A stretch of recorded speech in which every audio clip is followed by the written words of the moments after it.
Hey plant fam, welcome back to The Sprout. Today, we're talking about one of the most classic and beloved houseplants of all time, the rubber plant, Ficus Elastica. Those big, thick, glossy leaves in deep green, burgundy, or variegated cream and pink. It's the plant that looks like it belongs in a fancy hotel lobby or a mid-century modern living room. And the best part? It's one of the easiest houseplants to keep alive.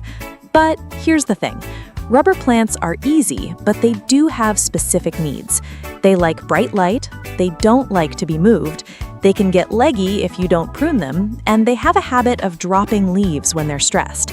In this video, I'm going to teach you everything you need to know: light, water, soil, humidity, temperature, fertilizing, pruning, propagation, cleaning leaves, common problems, and the secrets to getting a tall, full, beautiful rubber plant. Before we dive in, if you're new here, hit that subscribe button. We put out new plant care videos every week, and I don't want you to miss the next one. Also, drop a comment below. Do you have a rubber plant? How big is it?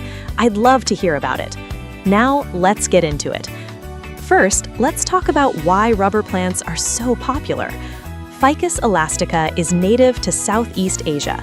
In the wild, it can grow into a massive tree over 100 feet tall. Indoors, it stays much smaller, usually 6 to 10 feet. The leaves are thick, leathery, and incredibly glossy. They can grow up to a foot long on mature plants. The most common variety is the classic dark green. Burgundy has dark purple-green leaves with red undersides.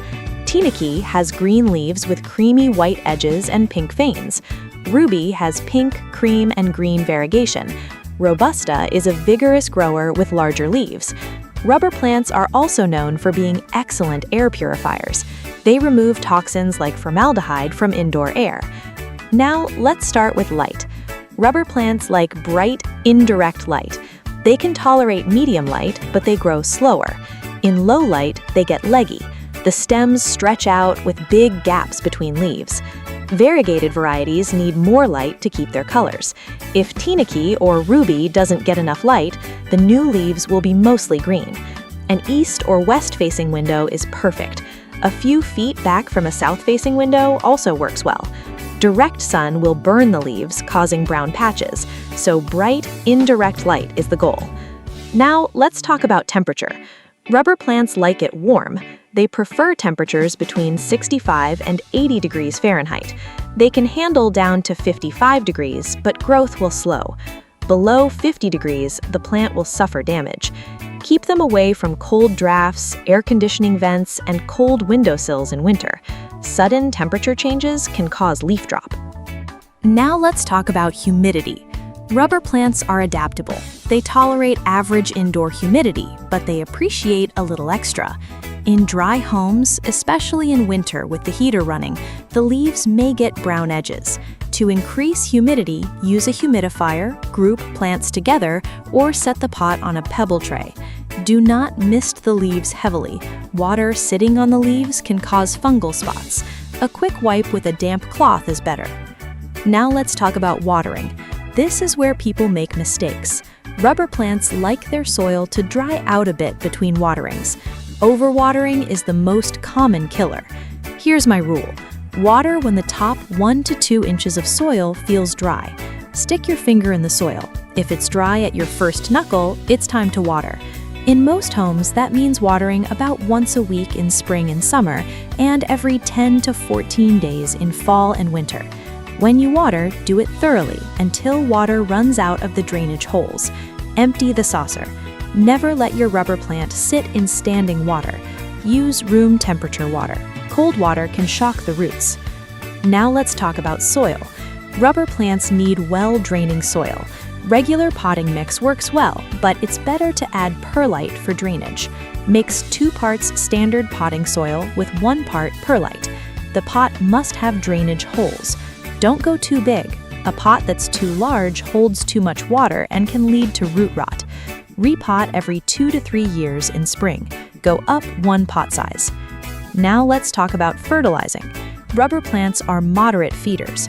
During spring and summer, feed them once a month with a balanced liquid fertilizer like 10-10-10 or 20-20-20, diluted to half strength. Do not fertilize in fall and winter. If you see brown leaf edges, you may be over-fertilizing. Flush the soil with plain water. Now let's talk about pruning. Pruning keeps your rubber plant full and bushy. Without pruning, it will grow straight up as a single stalk, dropping lower leaves over time. You'll end up with a tall, bare stem and a few leaves at the top. To prevent this, prune in spring or early summer. Cut the main stem at the height you want. The plant will branch out below the cut. You can also prune side branches to shape the plant. Always cut just above a leaf node, the bump where a leaf attaches, and wear gloves. The sap is sticky and can irritate skin. Now let's talk about propagation. Rubber plants are easy to propagate from cuttings. Take a cutting with at least 2 or 3 leaves and a node. Remove the bottom leaf. Dip the cut end in rooting hormone, plant it in moist potting mix. Cover with a plastic bag to create humidity. Roots form in 4 to 6 weeks. You can also propagate in water. Put the cutting in a jar of water, changing it weekly. When roots are 2 inches long, plant in soil. Now let's talk about cleaning leaves. Rubber plant leaves are large and glossy, but they collect dust. Dust blocks light. Wipe the leaves with a damp cloth once a month. For a natural shine, use a mix of water and a drop of mild soap. Do not use commercial leaf shine sprays. They clog the pores of the leaves.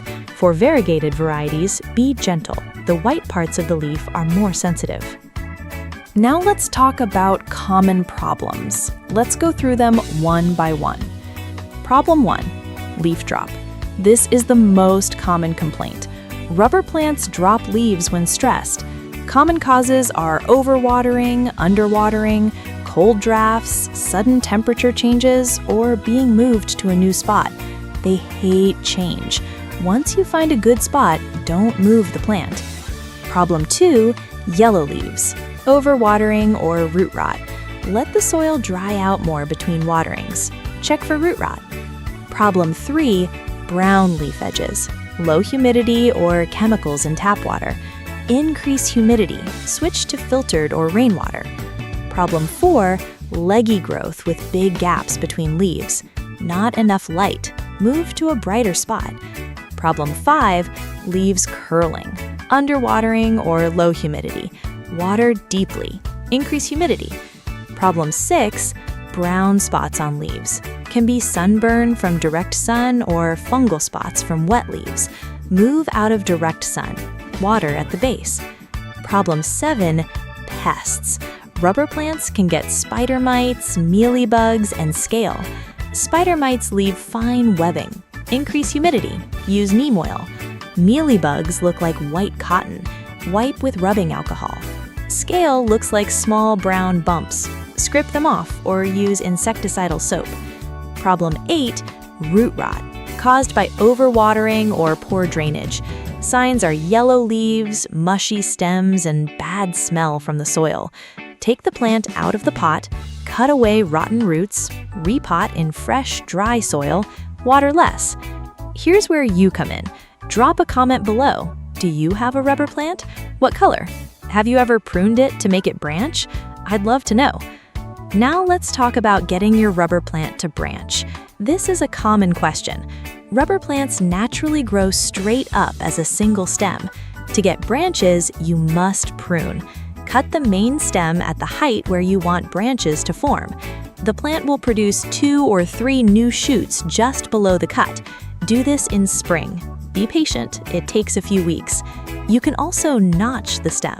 Make a small cut just above a node. This can stimulate branching without removing the top. Now let's talk about the sap. Rubber plant sap is white, sticky, and contains latex. Some people are allergic. Wear gloves when pruning. If sap gets on your skin, wash it off quickly. It can stain clothing and furniture. If you get sap on a leaf, wipe it off with a damp cloth. If your plant is actively growing, it's normal to see small drops of sap on the leaves or stem. Now let's talk about repotting. Repot rubber plants every 2 to 3 years in spring. Go up 1 pot size. Use fresh potting mix with perlite. If you want to keep your rubber plant small, you can keep it in the same pot and just refresh the soil. Remove the plant, shake off old soil, trim some roots, and replant in the same pot with fresh soil. Let me give you a few quick answers to common questions. How big do rubber plants get indoors? 6 to 10 feet tall, but you can keep them smaller with pruning. How fast do they grow? Moderate to fast in good light, 1 to 2 feet per year. Why are my new leaves small? Not enough light or fertilizer. Move to a brighter spot. Feed in spring and summer. Can I put my rubber plant outside in summer? Yes, in bright shade, no direct sun.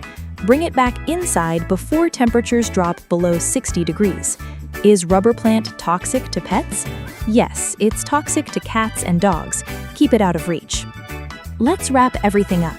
Rubber plants are classic, beautiful, and easy to grow. Give them bright, indirect light, water when the top 1 to 2 inches of soil are dry, use well-draining soil with perlite. Keep them away from cold drafts. Don't move them around, they hate change. Wipe the leaves clean. Prune in spring to encourage branching, propagate from stem cuttings. Watch for leaf drop, which is usually stress. Here's the most important thing to remember. Rubber plants are not demanding, but they are creatures of habit. They like consistency. Find a bright spot and leave them there. Water them on a consistent schedule. Don't move them around. If you give them stability, they will grow into tall, glossy, impressive plants that become the centerpiece of your collection. Before you go, hit that subscribe button if you haven't already, and leave me a comment. Do you have a rubber plant? What variety? Green, burgundy, or variegated? I'd love to see it. Also, what plant should I cover next? Fiddle leaf fig? Monstera? Pothos? Let me know. Thanks for watching. Take care of your plants and they will take care of you. See you in the next video.